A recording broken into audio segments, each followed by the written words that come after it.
La Iglesia de nuestro Señor Jesucristo en la última década y media, ha comenzado a vivir una etapa realmente maravillosa, una etapa de muchísimo estruendo y por sobre todas las cosas de cumplimiento efectivo, de cumplimiento rápido, de cumplimiento fiel de la palabra profética que ha sido volcada precisamente a través de los profetas sobre los integrantes, sobre el cuerpo de Cristo. Pero aún más, estamos viviendo en este tiempo una unción muy especial y se está revelando en nuestra vida palabras que están escritas precisamente en las Sagradas Escrituras, pero que durante muchos años o no fue predicada como se debía o no fue predicada realmente con la unción y con el mensaje que nuestro Señor querría que estos predicadores pudieran llevar al pueblo, o muchas veces hasta se predicó conforme a lo que el predicador quería decir para lograr tal o cual cosa, sobre todo para lograr un estruendoso aplauso, una nueva invitación a la iglesia, sin importar si el mensaje había tenido o no el contenido que Dios quería que tuviese, y por sobre todas las cosas, qué es lo que había hecho en el seno de la iglesia, en los hermanos. Desde hace unos años, en nuestros oídos, empezaron a escuchar una palabra o una suma de palabras que se simplifican en esto: la Iglesia apostólica y profética. ¿Cuánto estruendo se ha levantado? ¿Cuántas voces se han levantado? ¿Cuántos religiosos se han levantado contra esto de la Iglesia con visión apostólica y con visión profética? Escuchando al profeta Ronnie Chávez no hace muchos días, en una iglesia preciosa de la ciudad de Cali, en el hermano país de Colombia, hablaba de que muchos han sido levantados o se han autolevantados como apóstoles, pero que realmente no tienen legado para ser llamados apóstoles. Porque nos enseñaron durante mucho tiempo que el apóstol era el enviado, el que iba, el que llegaba, el que establecía, el que abría iglesia y el que dejaba allí evangelista para que pudiera predicar en las campañas y se convirtieran las personas que estaban pasando presidios, las personas que estaban atadas, las personas que estaban pasándola muy mal en una cárcel espiritual. Luego, cuando el evangelista oraba, esas personas eran liberadas y se ponía de manifiesto el ministerio pastoral, donde el pastor enseñaba, donde el pastor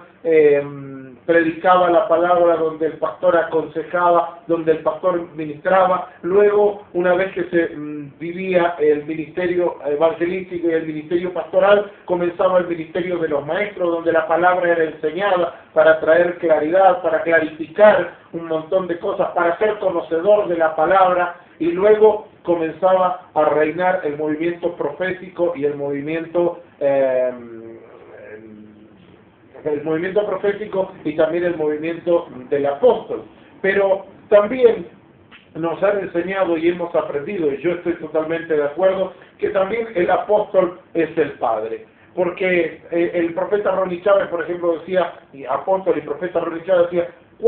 le preguntaban en una ocasión, ¿cuántos miembros tienes en tu iglesia? Y él se daba vuelta y con gesto adulto y con voz de estruendo y con voz de victoria y de presencia decía, yo no tengo miembros en mi iglesia, yo tengo hijos. Esa es la palabra que también se va a comenzar a escuchar en este tiempo. El apóstol es el padre, y lo que en un tiempo se llamó el hermano o el miembro o la membresía de una iglesia, hoy se tiene que comenzar a llamar hijo. Por eso, amigo, amiga, que me estás escuchando y que estás comenzando a ir a la iglesia, o hermano, hermana, que llevas tantos años en la iglesia, tú tienes que sacarte el mote de hermano en la brutalidad de la palabra, en la liviandad de la palabra. Tú tienes que sacarte eso de hermano, hermana, por una cuestión ancestral, por una cuestión de tradiciones, por una cuestión de años, y tenemos que comenzar a cambiar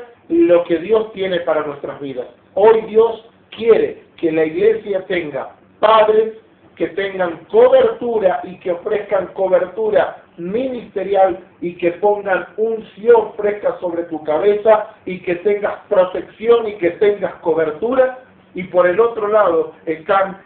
aquellos que necesitan ser y deben ser llamados hijos, para que